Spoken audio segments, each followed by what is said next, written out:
Hello everyone, আজকে সারাদিন আমি কী করলাম না করলাম সেগুলো তোমাদের সাথে শেয়ার করবো। তো চলো দেখতে থাকো।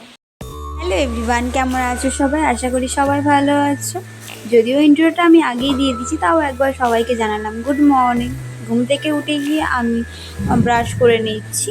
আর সকালবেলা জানোই তো কত কাজ থাকে, যেহেতু আমি এখন একটু তাড়াতাড়ি উঠতে পারি না, কারণ সারা রাত যেহেতু ঘুম হয় না, সেই জন্য আমি অনেকটাই বেলা করে উঠি। ওঠার পর আমি চেষ্টা করি খাওয়া দাওয়া করে তারপর কাজবাজগুলো করার, কারণ জানো তো আগে শরীর ভালো থাকলে সব কাজ হবে, সেটাই মনে করে আমি সমস্ত কিছুটাই করি। তো এখানে আমি মুখটুক ধুয়ে নিচ্ছি, নেওয়ার পরেই আমি তোমাদেরকে দেখাবো। আর দেখো, আমি ঘুম থেকে উঠেছি বেলায়, আর আজ আমার মুখটা না অন্যরকম লাগছে, আমার নিজের দেখেও বেশ ভালো লাগছে।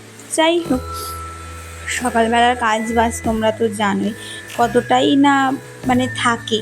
বাসি কাজ সবাই বলে, সকালবেলার কাজ কিন্তু অনেকটাই থাকে। তারপর থাকে রান্না বান্না সমস্ত কিছু, যদিও রান্না বান্নাটা আমি এখন করি না, আমার শাশুড়ি মাই সবটাই করে। তো সেক্ষেত্রে আমি সেই হেরেকটা নিই না।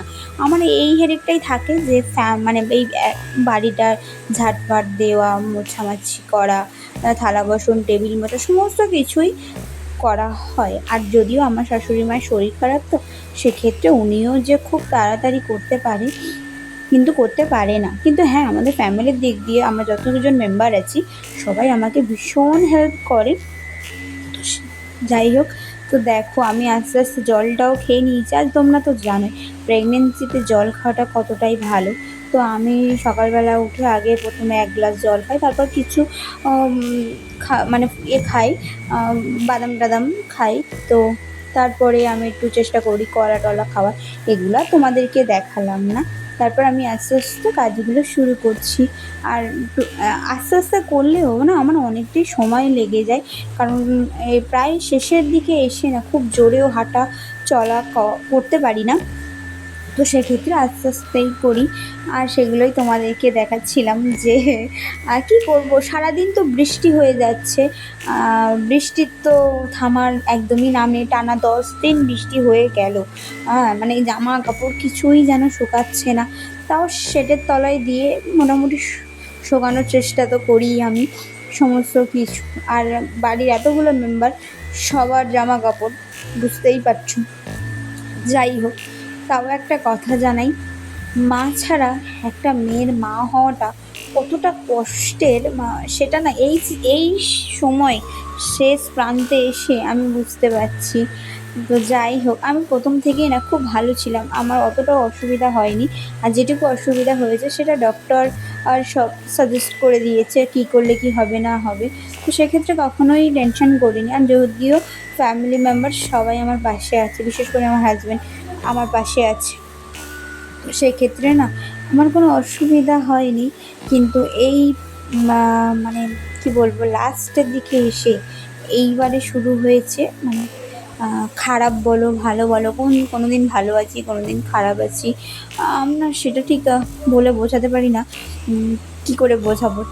তার মধ্যে দিয়েও আমি সারাদিন খুব ভালোই থাকি, আমার অসুবিধা কিছুই হয় না। কিন্তু ওই বললাম, রাত হলে না আমার অসুবিধাটা একটু হয়, কারণ রাতে তো একদম ঘুম হয় না এই অবস্থায়। যাই হোক, তোমাদের সাথে আমি অনেক কথাই শেয়ার করে ফেললাম। তো কী বলবো, তোমরা সবাই একটু আশীর্বাদ করো, সব কিছু যেন ভালো ভালো হয়ে যায়। আর আমি ভিডিওটা অনেক দিন পরেই দিচ্ছি, কারণ বললাম ওই শরীরটা যে ভালো থাকে না। তো জানো তো, সকালবেলা কাজবাজ করার পর এসে গেছিলো কাকু, আমাদের এখানে একটা ঘুগনি ব্যাপারী আসে, তো সেখান থেকেই আমরা নিই। আমার হাজব্যান্ড নেবে বলে গেছে, দরজা খুলে দিয়েছে, কাকুটা এসছে, তারা দেখতে পাবে যে আমি নিয়েছি কি না।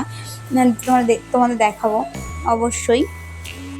ওটা না অনেক দূর থেকে আছে, খুব ভালো, কি বলবো, খুবই ভালো মানুষ।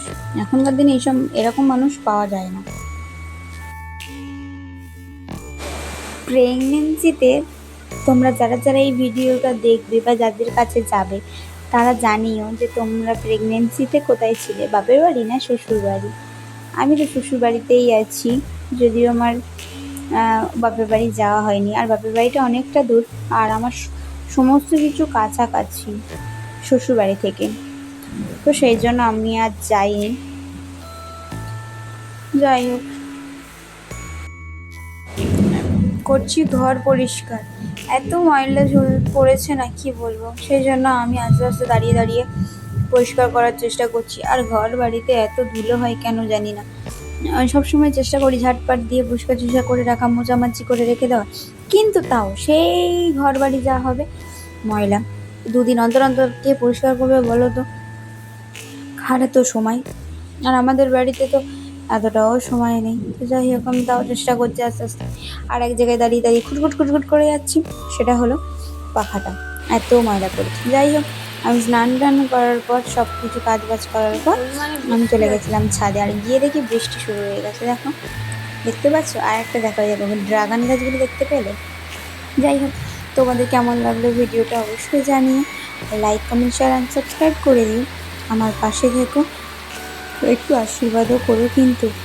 আর আমি চেষ্টা করবো এবার থেকে প্রায় সময় ভিডিও দেওয়ার, তোমাদের যদি ভালো লাগে পাশে থেকো।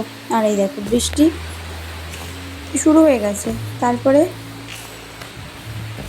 এই যে আমি একটু মুখটাও দেখিয়ে দিলাম, চাঁদপানা মুখ নয় একদমই। তো তোমাদের কেমন লাগলো জানি। আর আমাদের ছাদে না ভীষণ শীতলা হয়েছে, 10 দিন টানা বৃষ্টি হওয়াতে না মানে পুরো একদম নষ্ট হয়ে গেছে। যাই হোক, ঠিক আছে, চলো টাটা, তোমরা সবাই ভালো থেকো। রাধে রাধে। বর্ষাকালে ভালো